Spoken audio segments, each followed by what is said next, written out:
इश्टानो, शिंपयेंतलीं मोतयां आयकूंक तुमकां स्वागत. 14व्या शेंकड्यांत ऑस्ट्रिया देशाच्या एका वाठारांत एक ल्हान वाठार, थंय एकलो राजा आसलो आनी तो मरतच ताचो व्हडलो पूत रायनोल्ड हो राजा जालो.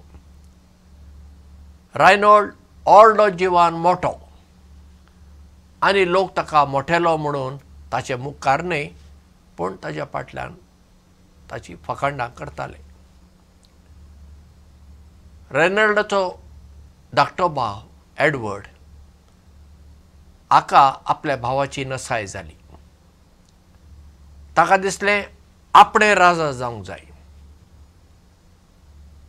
शेवटी झुजून ताणें एडवर्डान रायनोल्डाक हारयलो आनी तो राजा जालो.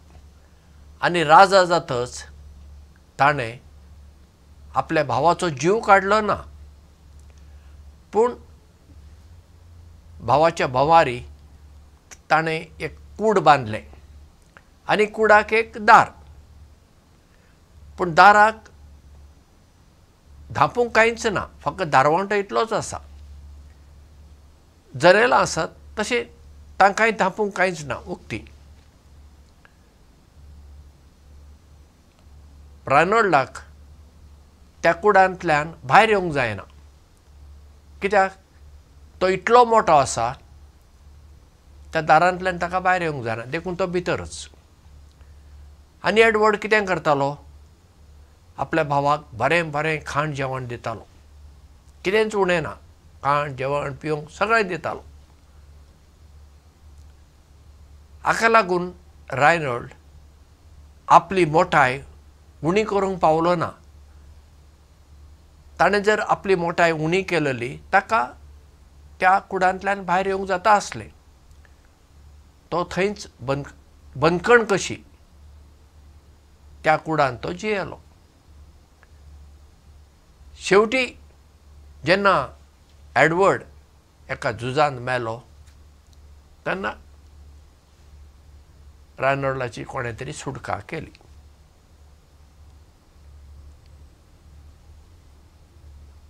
आमच्याय जिवितांत एक एक फावटी आमीच आमकां बंदखणींत घालता. जे आमच्यो वायट संवय आसात पळया, वायट संवयांक आमी बळी पडटा. त्यो सोडून दिवंक आमकां मन ना, तातूंच आमी बुडटा आनी मागीर ती एक बंदखण जाता. ती वायट संवय मागीर सोऱ्याची जावं, गुटखाची जावं, ड्रग्साची जावं, कसलीय जावं, आमी ताचे गुलाम जाता. आनी आतां तरी मोबायलाचे आमी गुलाम जाल्या. सगळीं आमी आतां गुलाम जाल्या. मोबायल नासतना आमकां आतां जायच ना म्हणल्या भशेन. कितेंय सोडपाक आमी तयार आसा, पूण मोबायल सोडपाक तयार ना. एका प्रकारची बंदखणच. आनी हाका लागून आमचें जिवीत आमी पाड करता. रायनोल्डाक ताच्या भावान एडवर्डान एका प्रकारचे बंदखणींत घालो, ही गजाल खरी. पूण त्या कुडाक दार नासलें, फकत दारवटो आसलो. भायर येवंक जाता आसलें, पूण ताची मोठाय आसल्यान, तो इतलो मोठो आसल्यान ताका भायर येवंक जालें ना. ताणें जर तर आपली मोठाय उणें केलेली ताच्यान भायर येवंक जाता आसलें, सुटका जाता आसली.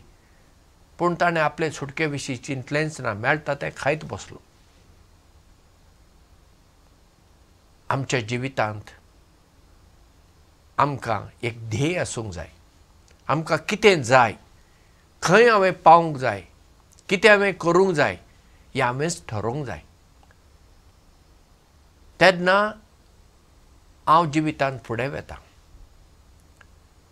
आमचें जिवीत आमी दुसऱ्यांच्या हातांत सोडून दिवचें न्हय आनी मागीर रडून कांय फायदो ना. आमचें जिवीत आमच्या घामान, हेरांच्या सहकारान आमी फुडें व्हरूंक आसा आनी तें तितलें सोंपेंय ना. एक दीस घाम काडलो म्हूण पावता ना. आतां खंयची एक वायट संवय सोडून दिवंक जाय, एका दिसान ती सोडूंक जाता ना, वेळ लागता. पण मन केल्यार असाध्य अशें कांयच ना.